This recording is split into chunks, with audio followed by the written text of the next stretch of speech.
తీసుకుని ఇక్కడ ఆపరేట్ చేస్తారు. అభివృద్ధి ఒక ఉన్నతమైన స్థానంలో ఉన్న స్పీకర్ ఉన్నారు. ఆయన ఇలాంటి చిల్లర పనులు ఏంటి సార్? చాలా దారుణం. ఇది ఇల్లు కొడితే ఏమవుతుంది నష్టం? అంత దారుణం అండి. ఒక ఉన్నత పదం ఉంది, ఒక ఉన్నతమైన స్థానంలో ఉన్నాడు, ఒక మంచి చేస్తారని చెప్పి ప్రజలందరూ అనుకుంటే ఇక్కడేమో ఇల్లు కొడతారు. ఈయన ఎంత చిల్లర పనులు ఏంటండి స్పీకర్ చేసే చిల్లర పనులు. ఏమవుతుంది ఇప్పుడు? వాళ్ళు అంటారు, వాళ్ళే తీసుకుంటా అంటున్నారు. తీసుకుందండి, మార్కెట్ ఇవ్వండి. మీరు ఎలాగ కొడతారు మాకు తెలుసు. ఆయన అక్కడ అసెంబ్లీ నుంచి ఆపరేట్ చేస్తున్నాడు స్పీకరు. మీరు ఎలాగ తప్పదు, వస్తారు కొడతారు గ్యారంటీగా. ఓనర్స్ అంటున్నారు, మా పార్టీ నాయకుడు అంటున్నాడు మేమే తీసుకుంటాం అంటున్నాడు. టైం ఏమంటున్నాడు? 2 రోజుల టైం, మరి 2 రోజులు 3 రోజులు ఒక రోజు టైం ఇస్తే తీసుకుంటారు వాళ్ళంటారు. సార్ చూద్దాం, ఎంఆర్ఓ గారితో మాట్లాడుతున్నాం. ఇదే పోతున్నా, మీరే బతకాలి, మీరే సంపాదించుకోవాలి, మీరే ఉండాలి. ఎంతకాలం ఉంటావు? వయసు అయిపోయింది నీకు. అప్పుడే 70 చిల్లర వచ్చింది. అయ్యని పోతురు ఎక్కడున్నావు చూడు. కంగారం లేదు, వదిలిపెట్టే పని లేదు నిన్ను. అది మాత్రం గ్యారంటీ. ఉండండి మీరు. పక్క చేయించాలి కదా ఆయనకి. పక్కది కూడా చేయించమనండి. పక్కదే ఆలు అమ్మితే మీరు కొనుక్కున్నారు ఆ రోజు. ఈ రోజు నా కుటుంబం కాబట్టి, నా అన్నదమ్ముడు కాబట్టి మీరు తీస్తున్నారు. మీరు వాళ్ళు రమ్మనండి. నా ఆస్తులు ఉండే, నా ఆస్తుల మీదకి రమ్మనండి, నా జోలికి రమ్మనండి. చంపేమనండి లేస్తేనే.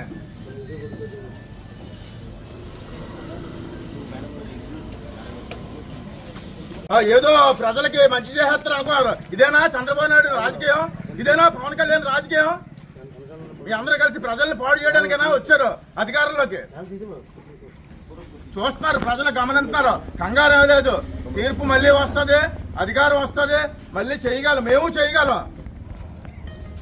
అధికారులకు అందరికీ కూడా నమస్కారం చెప్తున్నామండి.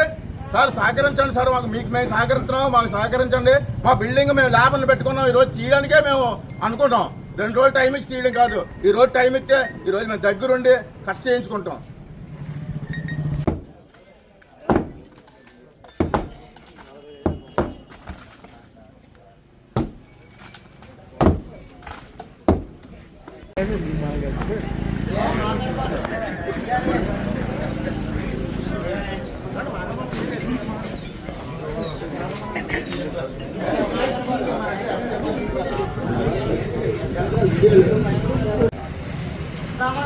కొత్త పోను సామాన్లు తీయడం ఎందుకు? బిల్డింగ్ అయిపోతున్నప్పుడు సామాన్లు తీయడం ఎందుకు? వదిలేండి. అలాగా స్పీకర్ గారు సీట్లో కూర్చొని అక్కడ శుభ్రంగా అసెంబ్లీలో కూర్చోనంటే ఇక్కడ ప్రజలను నాశనం చేస్తున్నాడు అనమాట. అంటే ఉద్దేశపూర్వకంగా ఉంటే రమ్మనండి, నన్ను చంపేమనండి. నా కుటుంబాన్ని ఎందుకు బాధ పెట్టాం? నా కుటుంబాన్ని బాధ పెట్టడం ఎందుకు? నాకు అతనికి ఉంటే నాతో రమ్మనండి, కలపడండి. నన్ను చంపేమనండి. లేకపోతే నేనైనా చంపేస్తున్నాయండి. కుటుంబాన్ని ఎందుకండి పాడు చేయడం? ఎవరి దగ్గర కొన్నారు బిల్డింగ్? ఎవరి బిల్డింగ్? వాళ్ళ బిల్డింగ్ వాళ్ళ దగ్గర కొనుక్కున్నాం. ఆ బిల్డింగ్ ఎందుకు రాలేదండి మీ అందరూ? అది తీరా, అది సందర్భం. స్పీకర్ సీట్లో కూర్చోడం కాదు, రండి ఇక్కడికి వచ్చి కూర్చొని ఇక్కడ నిలబడి మాట్లాడండి, తీర్చండి. మీరు ఎందుకు గెలిపించుకున్నది మిమ్మల్ని? మీకు నాకు కక్ష ఉంటే రండి, నాతో పోరాటం చేయండి.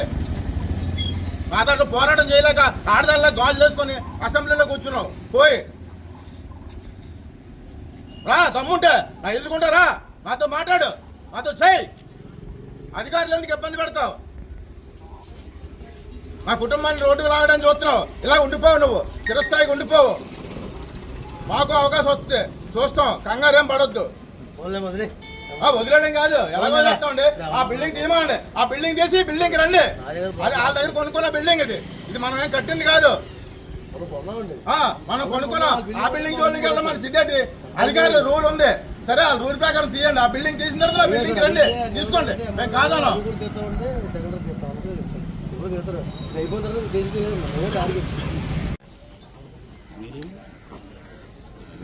సార్, ఈరోజు నర్సీపట్నం పాలన ఏ విధంగా ఉందంటే, స్పీకర్ అయ్యన పదవి ఆధ్వర్యంలో చాలా దారుణమైన పాలన, ఒక కక్ష సాధింపు ధోరణిలో మరి ఈరోజు చేయడం జరుగుతుంది. ఈ రోజు అసెంబ్లీలు ప్రారంభించిన రోజు, ఈ రోజు అసెంబ్లీలో కూర్చొని ఈ రోజు నర్సీపట్నంలో ఆయన ప్రాతినిధ్యం వస్తున్న నర్సీపట్నంలో మా పార్టీ నాయకుడు బిల్డింగ్ కొట్టే కార్యక్రమం చేస్తారు. అంటే ఎంత దుర్మార్గం అంటే, ఈ రోజు ఒక ఉన్నతమైన స్థానంలో ఉండి ఏదో చేస్తాడు ఈ నర్సీపట్నం నియోజకవర్గం అని చెప్పి ప్రజలందరూ కూడా కోరుకుంటే, ఈ రోజు మొన్ననే మా పార్టీ ఇన్ఛార్జ్ ఒక వార్డు మెంబర్ ని కూడా మరి ఇల్లు పడగొట్టడం జరిగింది. ఈ రోజు చూస్తే ఇది కూడా మా పార్టీ లీడర్ మరి కౌన్సిలర్ కూడా మరి బిల్డింగ్ ని కొట్టే కార్యక్రమం చేస్తారు. అంటే ఎంత దారుణం అంటే, ఈ రోజు కేవలం ఆయన కక్షపూరిత కార్యక్రమం. ఎందుకంటే కేవలం గతంలో ఆయన ఒక గోడ కొట్టారని చెప్పి ఉద్దేశం మీద ఈ రోజు మా పార్టీ నాయకులందరి మీద మరి కక్షాదింపు చేస్తారు. ఒకటే అడుగుతున్నా, ఆయన పద్ధతి ఈ విధంగా మీకేమన్నా నీ గోడ కొట్టినాడు ఎవడో తెలుసుకొని ఆడి మీద మీరు కక్షాదింపు చేయాలి తప్ప మా పార్టీ నాయకులు ఏం చేశారు, మా పార్టీ వాళ్ళు ఏం చేశారు. మొన్న పాపం దారుణంగా అక్కడ చిటికల కన్నా అన్న బిల్డింగ్ కొట్టావు, మరి ఇక్కడ కొడుతున్నాం. ఎంత దారుణం అంటే ఈ రోజు ఒకటే తెలుసుకోవాలి అయింది పాత్రుడు. ఈ రోజు ఈ రాష్ట్ర పెద్దలు కానీ నియోజకవర్గాలు కానీ నీకు అధికారం ఇచ్చింది 5 సంవత్సరాలు మాత్రమే. ఇప్పటికే 1 సంవత్సరం అయిపోయింది. మరి 50 సంవత్సరాలు కాదు నీకు ఇచ్చిన అధికారం. రేపు రాబోయే రోజులు కూడా మేము వస్తాం, ఒకటే సంకేతాలు పంపిస్తున్నాం. ఈ రోజు మీరు అధికారులు ఉన్నారు కనుక మా పార్టీ నాయకులందరితో కూడా వేస్తున్నారు.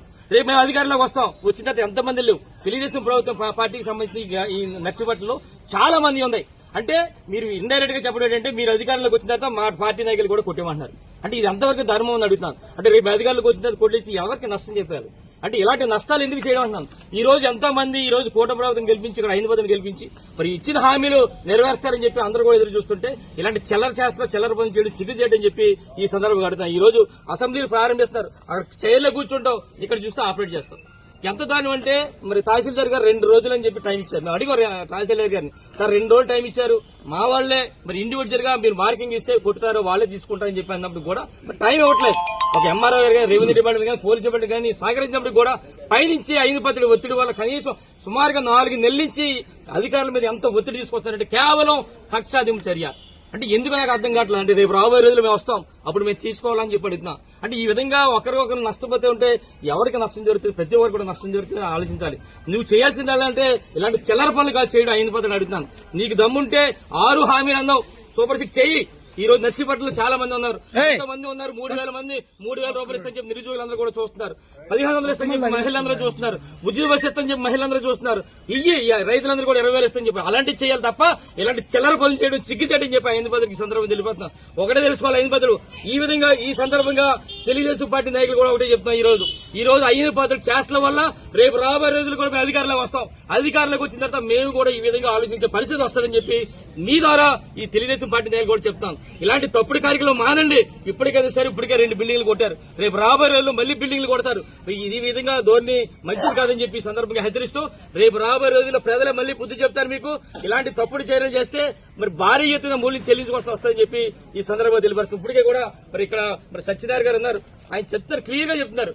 మార్కింగ్ ఇవ్వండి, మా ల్యాబ్ ని పెట్టుకుందాం, ఒక్క పూట టైం ఇవ్వండి, ఒక్క పూట ఈ రోజు మధ్యాహ్నం వరకు కూడా అయినప్పటికీ కూడా అధికారులకు ఇద్దామని ఉన్నప్పటికీ కూడా పైనుంచి ఒత్తిళ్లు, ఎప్పటికప్పుడు ఫోన్లు, పోలీసులకు ఫోన్లు. ఎందుకంటున్నా నాకు అర్థం కాదు. నర్సీపట్నంలో ఎప్పుడు లేని సంస్కృతి కేవలం ఆయన గోడ కొట్టడం వల్ల.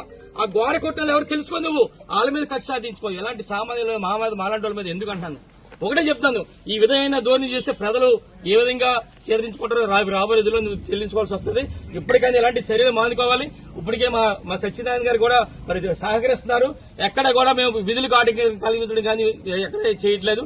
మీరు చెయ్యండి, కానీ ఇలాంటి తప్పుడు కార్యక్రమాలు చేయొద్దని రేపు రాబోయే రోజుల్లో మూల్యం చెల్లించుకోండి చెప్పి 5 మందిని ఈ విధంగా చెప్పడం జరుగుతుంది.